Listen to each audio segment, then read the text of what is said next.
Boa noite, igreja.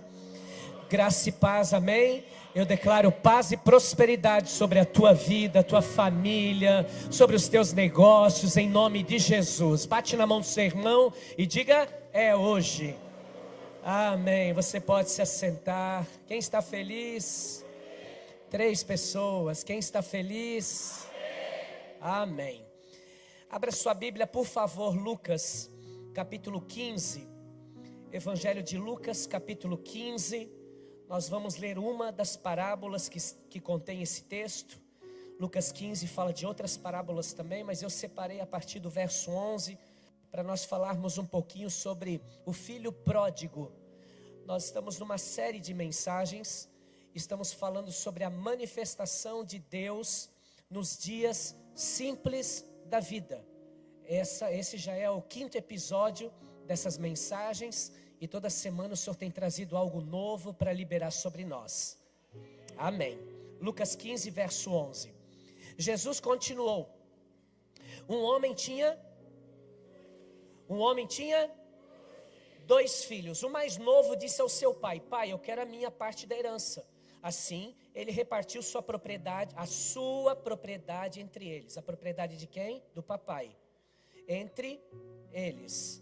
Passados não muitos dias, o filho mais novo reuniu tudo o que tinha e foi para uma região distante. E lá desperdiçou os seus bens vivendo irresponsavelmente. Depois de ter gasto tudo, houve uma grande fome em toda aquela região e ele começou a passar necessidade. Por isso, no verso 15, ele foi empregar-se com um dos cidadãos daquela região, que o mandou para o seu campo a fim de cuidar dos porcos. Ele desejava encher o estômago, preste atenção, ele desejou comer. Alguns dizem, ele comeu comida do porco. Não comeu, ele desejou se alimentar, encher o seu estômago com as vagens de alfarrobeira, as alfarrobas, que os porcos comiam, mas ninguém lhe dava nada, Caindo em si, ele disse: quantos empregados de meu pai têm comida de sobra, e eu aqui morrendo de fome? Eu me porei a caminho e voltarei para o meu pai, e lhe direi: pai, pequei contra os céus e contra ti. Não sou mais digno de ser chamado teu filho, trata-me como um dos teus empregados. Versículo 20, a seguir levantou-se e foi para o seu pai. Estando ainda longe, seu pai o viu, e cheio de compaixão correu para o seu filho, e o abraçou e o beijou. O filho lhe disse: pai, pequei contra o céu, pequei contra ti, já não sou mais digno de ser chamado teu filho. Mas o pai disse aos seus servos: depressa, tragam a melhor roupa e vistam nele. Coloquem também um anel no seu dedo e calçados nos seus pés. Tragam também um novilho gordo e mate-no. Vamos comer picanha hoje aqui, aleluia. Vamos fazer uma festa, e esse aqui cumpriu o que ele falou. Vamos fazer uma festa e comemorar, pois esse meu filho estava morto e voltou à vida, estava perdido e foi achado. E começaram a... Alô? E começaram a alegrar-se, festejar. Onde que está? É que está mais devagar ali, demora um pouco para chegar até aqui. Enquanto isso, no versículo 25, o filho mais velho estava no campo. Quando se aproximou da casa, ouviu a música e a dança. Então chamou um dos seus servos e perguntou-lhe o que estava acontecendo. Versículo 27, este lhe respondeu: seu irmão voltou, o seu pai matou um novilho gordo, porque o recebeu de volta são e salvo. O filho mais velho encheu-se de ira e não quis entrar. Então seu pai insistiu com ele, mas ele respondeu ao seu pai: olha, todos esses anos tenho trabalhado como um escravo ao teu serviço e nunca desobedeci às tuas ordens, mas tu nunca me deste nenhum cabrito para eu festejar com os meus amigos. Mas quando volta para casa esse seu filho, que esbanjou os teus bens com as prostitutas, matas o novilho gordo para ele. Versículo 31, disse o pai: meu filho, você está sempre comigo e tudo que eu tenho é seu. Mas nós tínhamos que comemorar e alegrar-nos, porque esse seu irmão estava morto e voltou à vida, estava perdido e foi achado. Essa parábola é a parábola do filho pródigo, e todos nós possivelmente já ouvimos falar sobre essa parábola. É a história do pai que tem 2 filhos. O filho mais novo, o texto diz, foi buscar aquilo que era de direito dele, a sua herança. De direito no momento em que seu pai morresse. E dentro desse contexto geral, dessa história, eu separei aqui alguns princípios que nos falam dos dias simples da vida. O que acontece nos dias normais, como o dia de hoje. Coisas que acontecem e que nós não esperávamos. A primeira coisa que eu aprendo aqui nesse texto, está no versículo 12, que nós lemos, que diz que o filho mais novo disse ao seu pai: pai, eu quero a minha parte da herança. Assim ele repartiu as suas propriedades entre eles. A primeira coisa que eu quero que você guarde, não é que eu quero, mas eu oro para que você guarde no seu coração, é que nos dias simples da vida que chegam as más notícias. As más notícias chegam em dias simples. Você acordou de manhã, ia ter uma rotina, e no meio dessa rotina veio uma notícia que te abalou emocionalmente, te abalou fisicamente. E Jesus conta essa parábola na cultura do Oriente Médio, principalmente na cultura judaica, na cultura hebraica. Naquele tempo, preste atenção, porque é muito importante isso. Naquele tempo, naquela cultura, nessa cultura, era uma ofensa do mais alto grau um filho pedir, mesmo que fosse legítimo, a sua parte de herança, enquanto o pai está vivo. A maior forma de um filho ofender seu pai seria pedir a sua herança, por mais que ele tenha direito, mas enquanto seu pai está vivo. Era mais ou menos que quando ele disse: pai, eu quero a minha parte, ele estava dizendo para o pai assim, ó: eu queria que você estivesse morto, mas como você não tem nem capacidade de estar morto, me dê em vida.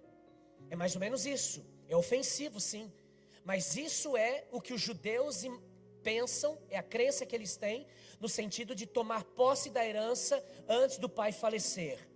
Ou seja, papai, eu não quero morar debaixo desse telhado contigo. Eu não reconheço a sua paternidade. Eu quero que você viabilize toda a parte contábil, financeira, e vê o que eu tenho direito aí, dá para mim. Por quê? Porque para mim, muito mais importante do que você é o dinheiro que você tem. Isso foi o que acontece nesse cenário. Agora, irmãos, vamos nos colocar no lugar de um pai. E não é qualquer pai. É um pai que de fato ama seu filho. É um pai que cria o seu filho da melhor forma possível dentro de uma retidão. E é exatamente isso que é o cenário que nós estamos vendo aqui. Esse pai, ele acorda num dia simples, vai entrar na sua rotina e ele recebe a pior notícia que um pai pode receber um dia: o meu filho não quer mais morar aqui em casa. O meu filho, sem nenhum motivo, ele quer ir embora. E ainda, em vida, eu vou ter que dar para ele as minhas propriedades. Sim, vai ser deles, mas quando eu falecer, enquanto eu estou vivo, ainda é meu. Na verdade, eu já falei, mas vou reforçar que não havia necessidade e nenhuma obrigação da antecipação da herança. Não tinha essa necessidade. Mas esse pai é tão bom, esse pai é tão generoso, esse pai é tão complacente, tão compassivo, que ele adianta a herança aos seus filhos.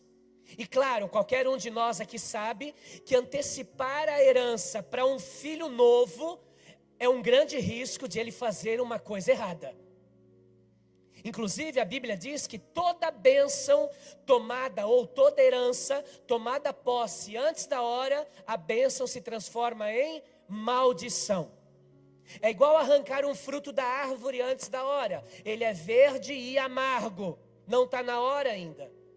Ora, todos nós sabemos, ou talvez conhecemos alguém que em algum momento, irmãos, da vida, parte os pais e o filho assume a empresa dos pais.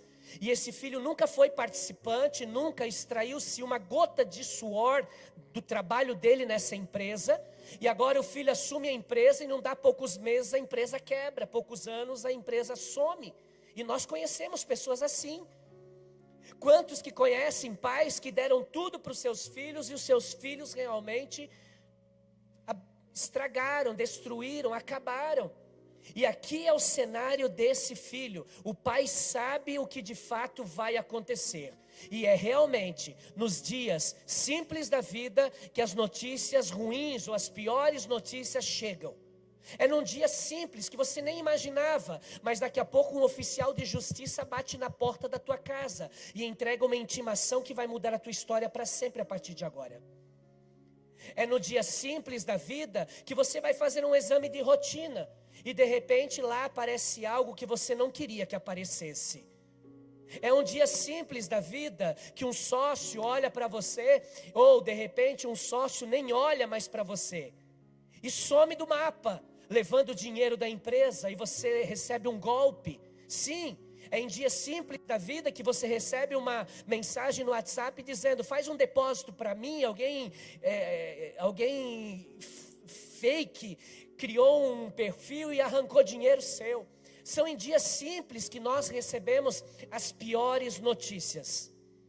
Esse pai acorda para viver um dia simples, cuidar da fazenda, auxiliar seus filhos, e nesse dia ele recebe a pior notícia que ele poderia receber. É também nos dias simples da vida, em segundo lugar, versículo 13. Passando não muitos dias, eu quero que você grife essa expressão, guarda no teu coração.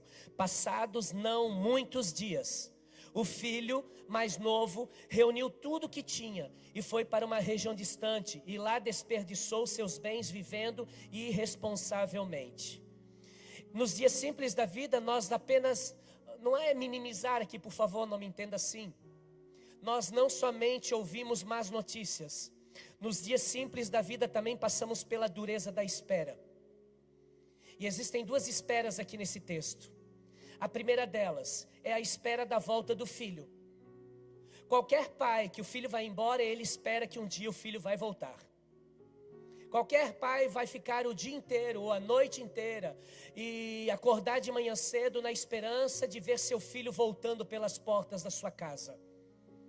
E isso é pesado. E isso é duro. Essa espera, ela dói demais. Um pai, quando um filho sai de casa nessa condição, o pai fica de madrugada acordado, orando e dizendo: Deus, toca no coração do meu filho para que ele abandone o tráfico. Deus, toca no coração do meu filho para que ele pare com a drogadição. Senhor, ou a esposa orando pelo seu marido: Deus, toca no coração dele para ele parar com o álcool. E esperando que ele, a qualquer momento, ele entre de volta naquele portão do jardim para entrar dentro da sua casa. Senhor, conserta a vida dele. E essa espera sempre é uma espera dura demais. É em um dia simples da vida que nós percebemos como é duro esperar por algo que não depende de nós. É duro esperar. É duro esperar alguém mudar. É duro esperar que alguém se posicione, porque não depende de mim, depende dele. E esse pai está nessa condição, uma dureza da espera do seu filho para que ele volte. Mas tem uma segunda espera, e essa para mim é muito mais difícil. É a espera, a segunda espera é o dia que acontece. Porque é a espera entre o dia que nós recebemos a notícia de algo ruim e que de fato aquele dia ruim aconteça. Existe um espaço, existe um tempo entre o dia que foi falado e o dia que literalmente aconteceu. E este homem está nessa dureza. A dureza da espera. Por quê? Porque o texto diz assim, ó: passados não muitos dias. Nós não sabemos quantos. A Bíblia não relata. Mas a verdade é que no dia que esse garoto olhou para o papai e disse: papai, me dê a minha parte porque eu vou embora. Me dê tudo que é meu de direito, da minha herança, porque eu vou partir. Só que esse garoto não sai no mesmo dia, André. Ele vai demorar alguns dias, não muitos dias. A Bíblia diz, mas nós não sabemos se foi 1, 2 ou 3. Mas imagina esse pai, meu irmão, todo dia olhando seu filho no quarto, dormindo. O menino disse que vai embora, mas ele não foi hoje. Ele não vai mais, ele não vai, eu creio, meu filho não vai embora não. E no segundo dia, não foi ainda, ele não vai, mas uma angústia da ameaça que ele sofreu, em algum momento isso pode acontecer. E o menino de fato vai embora, mas do momento em que ele disse que iria embora, até o momento que ele vai embora, é a dureza da espera. Depois de 30 anos casados, aí a sua esposa ou seu esposo olha para você e diz: eu não quero mais esse casamento. eu vou embora, vamos nos separar. E você recebe essa palavra que já é um baque, já desmonta as suas emoções, só que ainda permanece na casa, indiferente, sem se aproximar, sem dirigir palavras. E você sabe que o pior ainda vai acontecer, o dia em que de fato ele vai sair de casa. E essas coisas acontecem em dias simples. E essa espera, ela é muito dolorosa. A dureza dessa espera é demais. No dia que chega uma intimação, como eu falava, e o oficial de justiça diz: olha, a audiência de vocês é 5 de agosto. Meu irmão, você sabe que é algo ruim já receber a intimação, e ainda ter que esperar até 5 de agosto. Essa espera, ela é muito dolorida, doutora Shirlene. Essa espera de fato é dura. No dia em que você recebe um diagnóstico e diz: olha, você tem 2 meses de vida. Meu Deus, saber que vou morrer já dói, já é difícil. Agora eu imaginar que eu ainda vou ter que esperar, a dureza da espera ainda para que aquilo que o médico supostamente falou irá acontecer na minha vida. Se coloque no lugar desse pai, meu irmão, minha irmã, se coloque. Imagine o menino dizendo: eu vou embora, mas ele não foi no primeiro dia. E essa espera realmente foi muito dura, muito dura. E eu vou dizer para vocês, nós temos uma tendência, meu irmão, porque parece que é melhor chorar por ter ido do que viver a vida inteira debaixo de ameaças. Tem coisas que a gente gostaria que fosse agora, aconteceu agora, tá bom. Parece que iria doer menos. Tem situações em que a pessoa diz: olha, um dia o irmão, eu contei aqui no primeiro culto, o irmão mandou uma mensagem para a secretaria da igreja e disse: olha, pastora Manu, avisa o pastor Rafael que eu só ainda vou ficar 30 dias na igreja, porque eu já tenho uma outra igreja que eu vou congregar. Eu disse: não vai esperar 30 dias, você vai agora, filho, vem cá, eu vou orar por você. Você acha que eu vou ficar debaixo de ameaça? Você acha que eu vou querer te agradar para você ficar aqui? Se você quer ir embora, vai, não viva de ameaça. É melhor que vá, do que eu ficar olhando para ti no culto 30 dias e sofrendo que você vai embora. Vai agora, eu sofro de uma vez só. A gente ri, mas a gente acha que dessa forma a gente minimiza a dor. Mas a dor permanece. Se acontece no dia, se demora, mas a verdade é que a dor amplia. Quando essa espera, ela é tão dura. Pastor, eu vim aqui para escutar que Deus vai se manifestar num dia simples da vida, e até agora o Senhor só me falou que eu vou ter más notícias. Quem nunca teve? Eu estou sendo o mais realista possível com você aqui. Não posso esconder a verdade de você. Nós vamos ter dias maus, sim. E outra, nós também com certeza vamos passar pela dureza da espera. Mas em terceiro lugar, versículo 15 até o 19. Vamos lá no versículo 19 já, porque a gente já leu tudo. Diz assim: não sou mais digno de ser chamado teu filho, trata-me. Qual é a palavra? Vai, quem está no culto?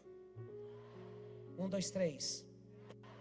Trata-me como um dos teus empregados. Também é nos dias simples da vida que nós somos tratados por Deus. É nos dias simples da vida que nós somos tratados por Deus. Esse garoto só está querendo voltar para casa. Agora deixa eu te falar uma coisa, meu irmão. Eu vou falar. Vamos dizer que nós somos vizinhos do pai do filho pródigo. Você é o quê? Vizinho. E de repente, você vê esse pai definhando, dia após dia. E você diz assim: ó vizinho, o que houve? Meu filho foi embora, vocês não souberam? Foi embora. Ele pediu a herança, eu dei dinheiro na mão dele e ele foi embora. Nossa, que garoto ingrato. Nós como vizinhos pensaríamos isso. Que garoto ingrato.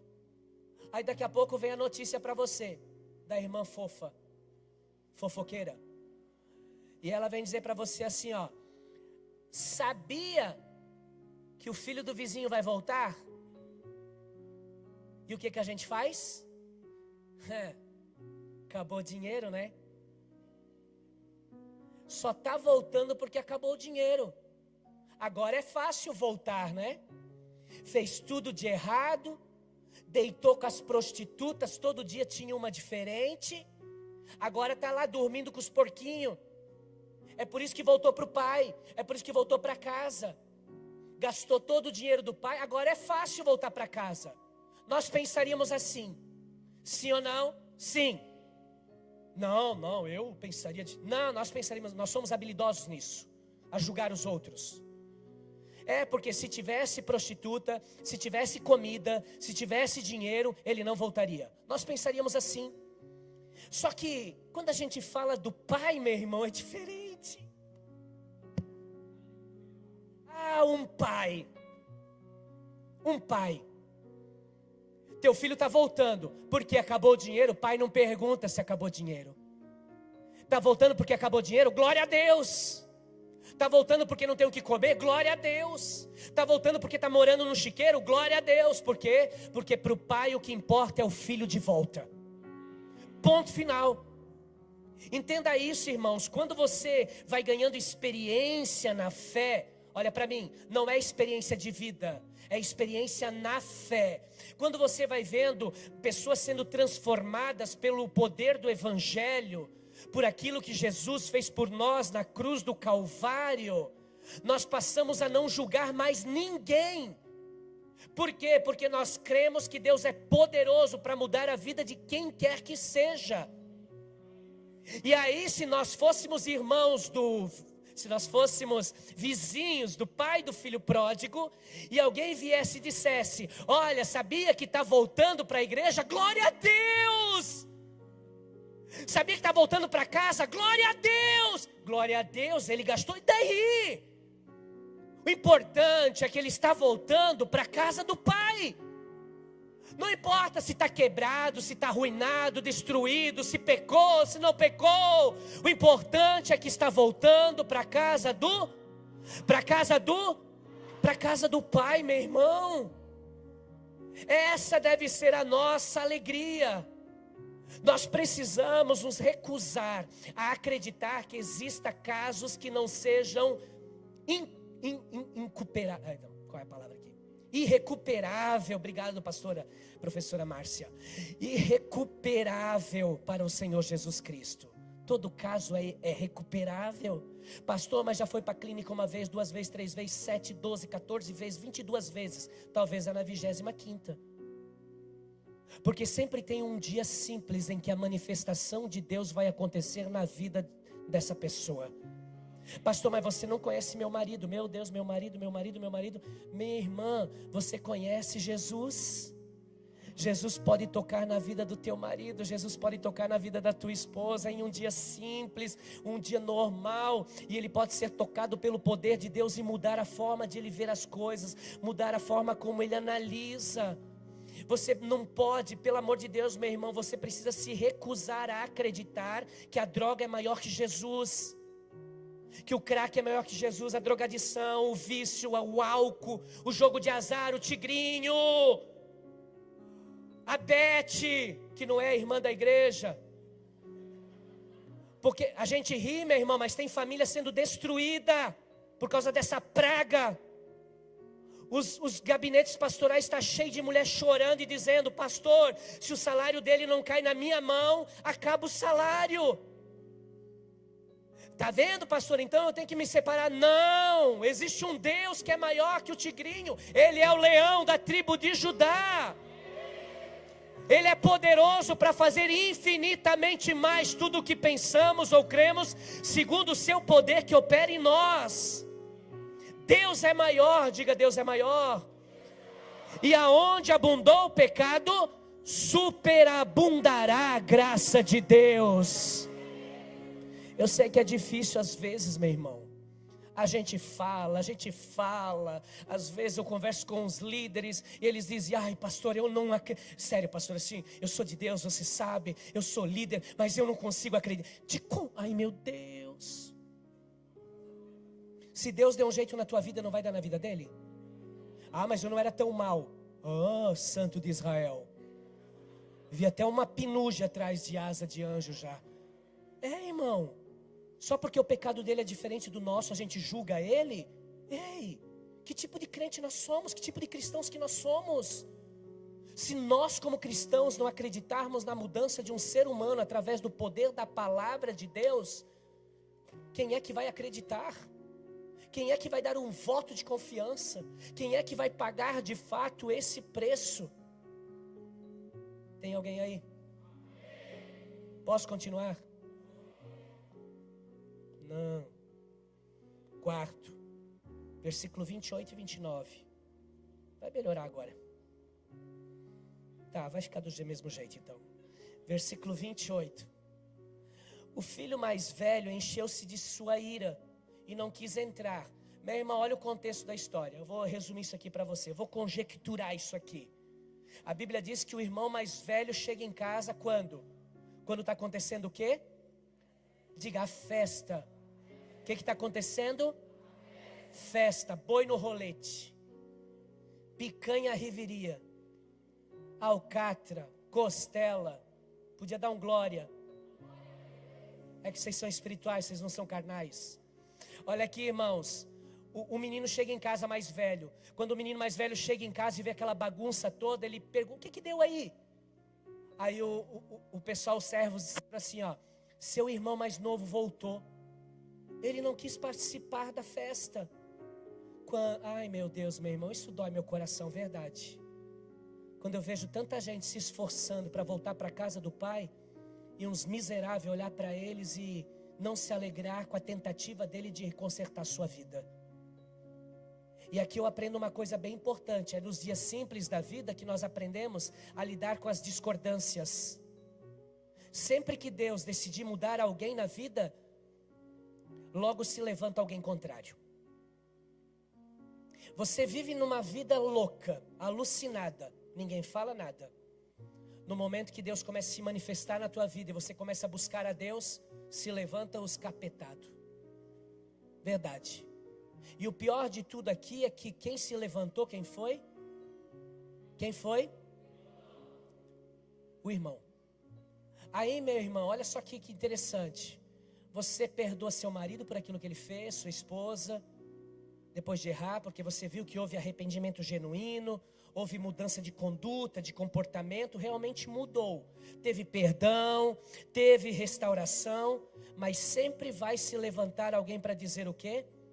Espera um pouco para te ver. A irmã fofa. Espera um pouco para te ver. Escreve o que eu estou falando. Aprontou a vida inteira, agora voltou para a mulher. Não vai dar um ano, escreve. Que não dá um ano e ele vai fazer tudo de... Oh, abençoado. Sempre que Deus começa uma mudança na vida da pessoa, se levanta alguém contrário. A pessoa tinha uma péssima reputação na cidade, lá no bairro onde morava, uma moral jogada no chão. Aí eles assim, sabe de uma coisa? Eu vou começar a ir naquela igreja lá, aquele pastorzinho lá. Que não é eu, né? Porque eu sou pastorzão. Mas eu vou começar a ir lá naquela igreja, lá naquele pastor, vou começar lá porque falaram que lá é legal e tal. E amém. E ele vem realmente porque ele quer uma mudança de vida. Aí qual é o comentário das pessoas quando vê esse cidadão na igreja? Sai até um dentinho de Satanás assim do lado. Ó. Ele começa a dizer o quê? Olha lá, ó. Uma hora a máscara desse aí vai cair. Pode ter certeza que ele deve estar de olho em alguma mulher lá da igreja. É assim que eles falam. Não, isso aí vai dar um golpe naquele pastor. Coitado daquele pastor. Sempre que Jesus inicia um processo de transformação, vai ter alguém que vai se levantar contrário. Ou seja, toda mudança divina atrai oposição humana. Toda mudança divina atrai oposição humana, que não é humano, porque ele é induzido, ele é influenciado por espíritos malignos para tentar roubar a tua bênção. E o pior dessa história é que era o seu irmão. O irmão mais novo volta, ganha um anel de autoridade. O pai coloca sandálias porque ele já não tem mais. Coloca uma roupa nova nele, que são símbolos de dignidade. Devolve a dignidade para o seu filho. Abraça, beija seu filho. Diz que o ama. Porque na casa do pai tem abraço. Na casa do pai tem beijo. Na casa do pai de verdade, ele acolhe, ele cuida, ele quer restaurar mesmo. E aí a gente vê agora, o mais novo é restaurado e o mais velho é revoltado. O filho mais novo é restaurado e o mais velho é revoltado. É num dia simples da vida que nós temos que aprender a lidar com as divergências da vida. Preste atenção, por favor, guarde isso. Nem todo mundo está favorável ao jeito que você pensa. E está tudo bem. Por que você vai se estressar por isso? Nem todo mundo aplaude o que você diz ou pensa. E está tudo bem. Nem todo mundo tem a mesma consciência que a sua. E está tudo bem. Ou nós crescemos e amadurecemos e aprendemos a lidar com essas diferenças ou com as convicções que nós temos, que às vezes são as convicções dos outros que são diferentes das nossas, ou então nós nos tornamos como o filho pródigo. Aliás, como o irmão do filho pródigo. É em um dia simples que chegam as piores notícias, versículo 12. No versículo 13 é nos dias simples que nós temos que passar pela dureza da espera. O versículo 15 até o 19 nós somos tratados por Deus. O versículo 29 é um dia simples que nós aprendemos a lidar com as divergências. E em último lugar, e eu concluo. Versículo, vocês estão gostando, né? A gente gosta de apanhar às vezes, já viram? Amém, é verdade, é bom apanhar. Quando é de Jesus é bom, porque isso corrige a gente. A gente precisa aprender isso aqui. A gente não precisa estar num lugar onde que a gente ouve o que é bom para o nosso ego. A gente tem que estar num lugar onde a gente ouve a verdade. Porque o que muda a nossa vida não é palestra motivacional não, meu irmão. Ela ajuda, mas não muda. O que muda a nossa vida é a verdade. E Cristo é a verdade. Mas eu não vou terminar tão negativo não. Eu deixei algo para o final. Amém. Obrigado pelo teu entusiasmo de final. Lucas 15, 32. Mas nós tínhamos que comemorar e alegrar-nos porque esse seu irmão estava morto e agora ele voltou à vida. Estava perdido e agora ele foi achado. Sim, é verdade que nos dias simples da vida nós recebemos as piores notícias. Mas também é nos dias simples da vida que nós recebemos as melhores notícias. Foi num dia simples que esse pai recebeu a pior notícia que ele poderia receber. Mas também foi num dia simples em que ele estava amargurado, entristecido, sofrendo. E quando ele abre a janela da sua casa, naquela fazenda, e a Bíblia diz que ele avista de longe. De longe ele vê o seu filho. E o pai conhece um filho a 1000 léguas de distância. Poderia ser tão longe que realmente não dava para identificar. Mas quando o pai, naquele dia simples, olhou lá para frente e viu seu filho, ali ele recebe a melhor notícia que ele poderia receber: o meu filho está voltando. O meu filho está voltando para casa. A Bíblia diz, meu irmão, que ele vai ao encontro do filho. Eu sou pai. E quem é pai deve estar imaginando a cena. O meu filho perdido. E de repente eu avisto ele e digo: meu irmão, eu largo tudo para correr ao encontro do meu filho. E abraçar. E beijar. E não questionar. O que você fez com o dinheiro que eu te dei? Por que você voltou? Não tem mais mulher na rua para você? É por isso que você voltou? Não há acusação, não há julgamento, não há nada disso. O verdadeiro pai, o pai de amor, ele vai e vem cá, meu filho. Vamos curar isso. Vamos restaurar isso. Papai está feliz. Eu estou aqui para declarar sobre a tua vida. Eu não sei qual foi a notícia triste que você recebeu, mas se prepare, porque está chegando o tempo de boas notícias para a tua vida, em nome de Jesus. E tem dia, meu irmão, que a gente recebe um diagnóstico que entorta a gente. Um diagnóstico que você já associa à morte no mesmo momento que você lê. Mas também existe um dia em que você faz o exame, e depois quando você pega o exame está ali curado, O bálsamo de Jesus foi derramado, a cura aconteceu. Tem gente aqui que vai viver a manifestação de Deus nesse dia, em nome de Jesus. Quinta-feira, nós estávamos no culto aqui, e quando acabou o primeiro culto, um casal me procura aqui na lateral e disse: pastor Rafael, eu preciso conversar com você um pouquinho. Eu disse: claro que sim, meu irmão. E ele falou: pois é, pastor, há 15 anos nós recebemos um diagnóstico que minha esposa não poderia engravidar. E o nosso sonho, pastor, é ter filhos. Só que ela não pode engravidar.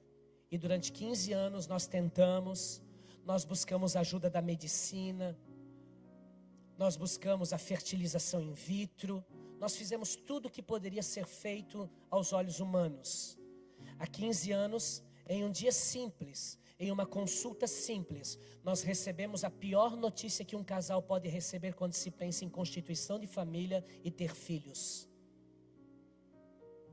E hoje eu preciso te falar uma coisa, pastor Rafael. Essa semana a gente foi ao médico. E nós descobrimos que a minha esposa está grávida de 6 meses. 6 meses. Eu olhei para ele: como que só agora? Minha irmã, e ela já com a barriga assim desse tamanho. Ela sabe o que é, pastor? É porque começou a sair secreção do meu seio e era leite. E eles estavam desconfiados que era um câncer de mama que ela tinha. E que ela estava inchando. 6 meses, Gustavo. 6 meses. E aí ele falou: pastor, há 15 anos, em um dia comum, nós recebemos a pior notícia que nós poderíamos ter recebido. 15 anos depois, em um dia simples, em que a gente vai no médico por ir, e o médico pede outro exame. E pastor, nós estamos grávidos há 6 meses. Mas espera aí, pastor, não é só isso. Porque quando o médico falou que ela estava grávida, eu falei para ela assim: amor, sabe quando aconteceu? Quem é casado sabe, dá para lembrar, porque é 1 ou 2 vezes só, mais ou menos. Aí, vocês estão rindo daquilo que chora em casa. Olha aqui, irmãos. Não é, Alex? Concorda. Irmãos, olha aqui para mim. Olha aqui. Sabe aonde aconteceu isso? Ela falou: há 6 meses, amor. Não, eu sei que é 6 meses que aconteceu, tal, né? A gente fez mais vezes depois, mas 6, tá. Sabe onde aconteceu? Foi numa quinta profética que o pastor liberou uma palavra. Ele disse assim, ó: você lembra que o pastor falou naquela noite que Deus estava tocando no ventre de mulheres e que elas iriam engravidar? Quem estava aqui numa quinta talvez ouviu isso há 6 meses. Ele falou assim, ó: nós vamos sair do médico agora e vamos entrar no YouTube da igreja e vamos procurar os vídeos de 6 meses. E eu quero achar essa mensagem. Ele foi lá e trouxe o recorte da mensagem. 6 meses em um dia simples como esse. Um dia comum, que eles vêm a um culto, recebem uma palavra, saem daqui, vão cavar os poços, vão operar, vão fazer a parte deles também. Tem que fazer, né? Tem que fazer, irmão, não tem saída, tem que fazer. Aí fizeram a parte deles. E 6 meses depois, sem eles saberem, mas em dias simples da vida deles, em dias comuns, o milagre já estava sendo gerado dentro do ventre dela. Que coisa linda isso! Sabe o que Deus me trouxe aqui para te dizer, meu irmão? Que mesmo que você não esteja vendo, percebendo, o que é impossível praticamente uma mulher não sentir 6 meses uma criança no seu ventre, mas ela não sentiu. Mesmo que você não veja, mesmo que você não sinta, Deus me trouxe aqui para te dizer que Ele já está se manifestando na tua vida e que em breve você vai contemplar o teu milagre em nome de Jesus. Em um dia simples, tem uma família que nós temos um carinho e nós temos uma comunhão com essa família há muitos anos. Eu, minha esposa, meu filho com essa família. Mais de 20 anos que nós os conhecemos.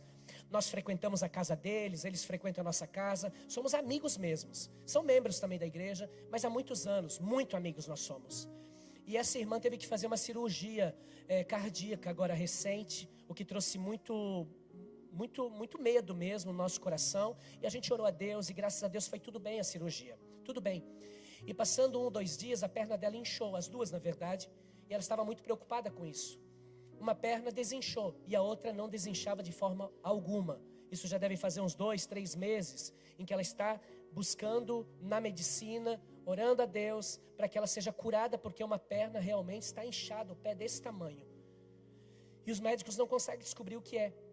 Quinta-feira ela vem na quinta profética, quinta-feira passada.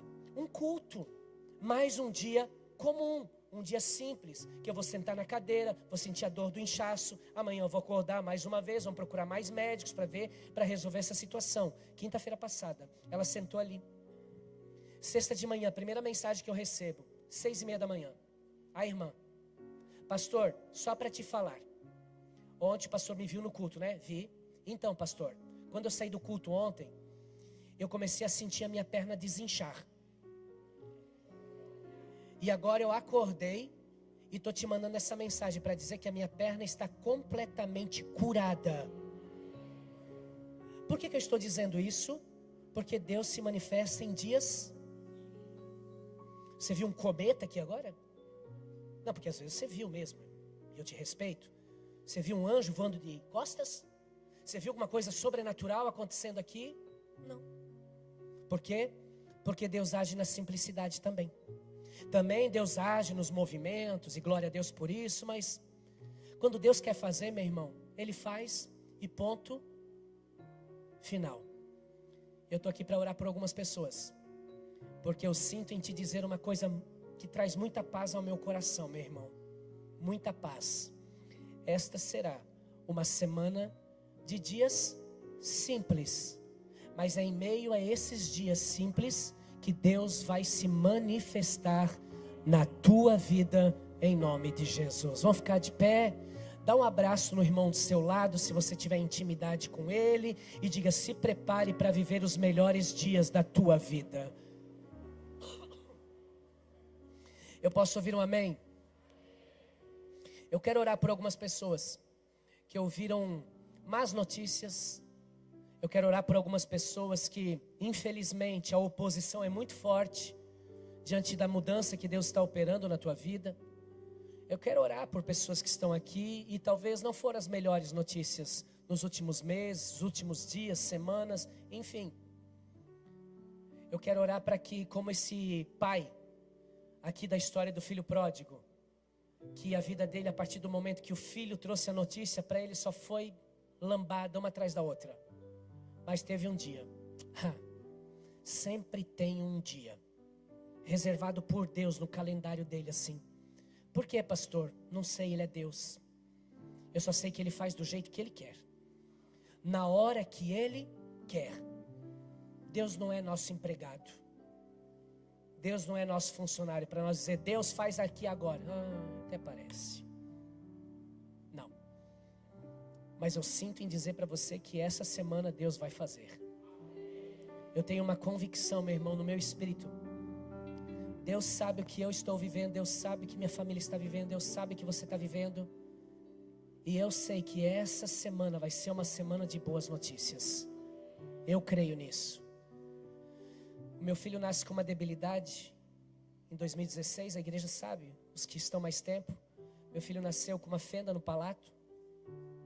E tivemos que ficar uns dias a mais no hospital. E depois de ficar alguns dias a mais no hospital, fomos encaminhados para o Centrinho, lá em Joinville. E quando chegamos no Centrinho, a fono que consultou ele falou assim: esse menino pode morrer agora aqui, a qualquer momento ele vai morrer.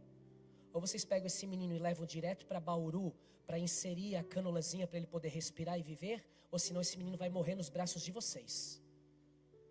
Ligamos na mesma hora para o Hospital Santa Catarina para interná-lo na UTI onde que ele nasceu. Conseguimos a liberação, internamos nosso filho na UTI, aguardando o translado para Bauru. E ali começa toda uma história de muita luta, muita dor com o nosso filho. O primeiro dia do exame do meu filho, o médico olhou e falou assim: esse garoto aí, além de ser, não ter a fenda no palato, eu acho que ele é Pierre-Robin também, que é uma síndrome. E esse menino aí, com certeza, tem que fazer o exame cardíaco porque ele tem problema cardíaco. E esse menino aí, olha os laudos que nós estamos recebendo. E esse menino aí, é possível que ele vai ser surdo. Por quê? Já foi feito 3 testes de orelhinha e nenhum passou, está tudo desaprovado. Isso 1 dia de vida do meu filho. Tudo isso eu ouvi em um dia. Em um dia. As piores notícias que um ser humano pode ouvir é em um dia simples da vida. O dia em que eu e minha esposa, irmãos, planejamos, sonhamos, Deus nos deu o Rafael de presente, porque foi um presente de Deus. E agora eu vou no hospital para o meu filho nascer. Eu estou feliz da vida, eu estou hilariante, meu filho vai nascer. E quando meu filho nasce, ao invés de o médico dizer, ele é perfeito, ele é maravilhoso, não, o médico diz, seu filho tem problemas seríssimos. Eu faço exame cardiológico no mesmo dia, realmente, Rafael tem um problema cardíaco. Testaram novamente, no final a fonoaudióloga, uma das 4, disse para nós assim, papai e mamãe, é melhor vocês já prepararem o coração de vocês, porque Rafaelzinho, ele tem uma perda auditiva e nós estamos estudando o caso, mas é possível que ele seja surdo. O filho de vocês é surdo. Fomos a Bauru, ficamos um tempo, retornamos com aquilo na cabeça, não tinha diagnóstico, a espera dolorida, a espera de que algo ruim realmente possa se efetivar. A fono dizia para nós, bate panela perto dele para ver se ele responde, fala com ele, chama, grita. Rafael não reagia. Com 3 meses nós tivemos que voltar para uma consulta em Bauru e deixar ele novamente na UTI. Quando chegamos lá naquele dia, meu irmão, olha que coisa, fizeram o Bera. Quem conhece um pouquinho aí da medicina sabe que o Bera é o exame mais atual para você conseguir ver a audição da criança. Fizeram, falhou. Aí eles praticamente bateram o martelo e disseram, ele é surdo. Meu filho ficava na UTI, minha esposa podia ir às 8, eu só ao meio-dia. E nós só podíamos ficar até às 4 da tarde. Depois nós voltávamos para o hotel e lá nós ficávamos, sofrendo sozinhos. Sozinhos, com uma notícia ruim a cada dia. Um dia de manhã eu acordo, cedo. Ela já se preparando para ir para o hotel, para a UTI. 7 horas ela entrava. E era 6 horas mais ou menos. Ela estava tomando banho. E o Espírito Santo me despertou. E disse assim, hoje vocês terão uma boa notícia. Eu disse para minha esposa assim, amor, hoje nós vamos receber uma boa notícia. Ela falou, amém, amor. Debaixo de lágrimas, debaixo do chuveiro, chorando, desesperada. Mas ela disse, amém, eu creio. E ela foi ao hospital lá em São Paulo. E quando ela entrou mal e mal ela entrou no quarto, ela já me liga de vídeo. E eu atendo o telefone e eu disse para ela assim, antes dela falar qualquer coisa, me conta a boa notícia. E ela falou assim, amor, os médicos acabaram de fazer o exame do Rafael de audição. E eles disseram o seguinte, nós não sabemos como. Nós não conseguimos entender como, porque ontem nós já fizemos esse exame. E hoje nós fizemos, mas a audição do filho de vocês foi 100% restaurada. Meu filho ouve um mosquito lá do outro quarto. Meu filho ouve. Meu filho tem um problema cardíaco, eu já falei aqui. E com 1 ano de vida ele vai ter que fazer uns exames e fazer uma cirurgia cardíaca. Uma criança de 1 ano tem que passar por isso. E nós oramos. E nós clamamos. E um dia veio a notícia, seu filho tem problema cardíaco. Veio a notícia que um dia ele era surdo. Alguns meses depois veio o dia simples e a notícia veio que ele não é mais surdo. O dia que a doutora pegou o Rafinha e botou lá naquela caminha cheia de eletrodos. E ela começa a passar o aparelho no peitinho dele assim. Eu falei, a senhora está procurando algo que não existe mais. Ela olhou séria para mim assim, cética e disse, o que foi, papai? Eu disse, a senhora está procurando algo no Rafael que não existe mais. Ela disse, sim, tem, eu já vou te mostrar. Eu disse, então vamos ver. Eu pensei, não falei. E ela passou, meu irmão, ultrassom. E daqui a pouco ela ficou insistindo. E ela falou, você já foi em outro médico? Eu disse, não, a senhora que é a nossa cardiologista. E ela disse assim, pois é, papai. Dentro da medicina a gente chama de efeito regresso. O que devia evoluir para o mal, regrediu para o bem. E o filho de vocês não tem mais problema cardíaco. Ele foi curado. Foi curado. Com 2 anos de idade, 3 anos. A fono que tratou o Rafael ia dar alta para ele, segundo a medicina, com 12 anos de idade. Antes disso ele não saberia falar. Com um tratamento de 6 meses, a médica olhou para nós e disse, eu sou obrigada a dar baixa para o Rafael. Por quê? Porque não tem mais o que fazer com ele. Ele sabe falar perfeitamente. Ia ser com 12 anos. Uma vez, num dia simples da vida, veio uma notícia. Com 12 anos ainda o Rafael terá dificuldade em falar. Mas num dia simples também veio uma notícia. Rafael está sendo levado para estudo dentro da universidade, porque ninguém consegue acreditar que uma criança que nasceu como ele nasceu, consegue falar perfeitamente como ele fala. Existem os dias das más notícias, existem. O pai do filho pródigo viveu isso. Mas eu estou aqui para te encorajar e dizer que da mesma forma que existem as más notícias, existem as boas novas. Existem as boas notícias. E essa semana será uma semana de boas notícias. Levante suas mãos aos céus, feche os seus olhos. Comece a falar com Deus, faça a sua oração agora. Aproveite esse momento para você ter o teu tempo com Deus. Diga o quanto você ama o Senhor. Diga: te amo, Deus. Te amo, Deus. Tu és o meu Pai. Tu me aceita na tua casa. Tu me aceita. Tu me aceita, Senhor. Te amo, Deus.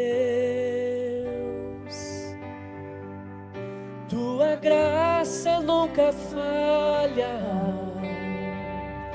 Todos os dias eu estou em tuas mãos. Aleluia.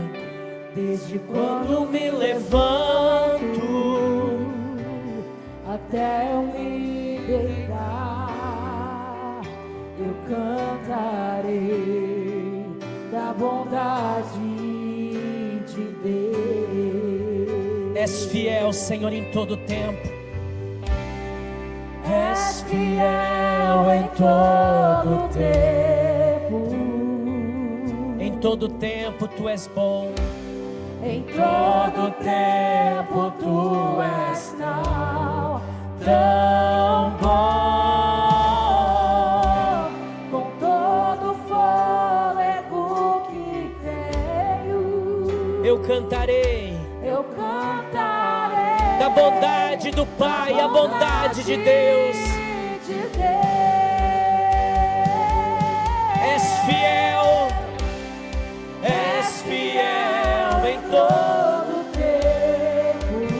em todo tempo tu és bom.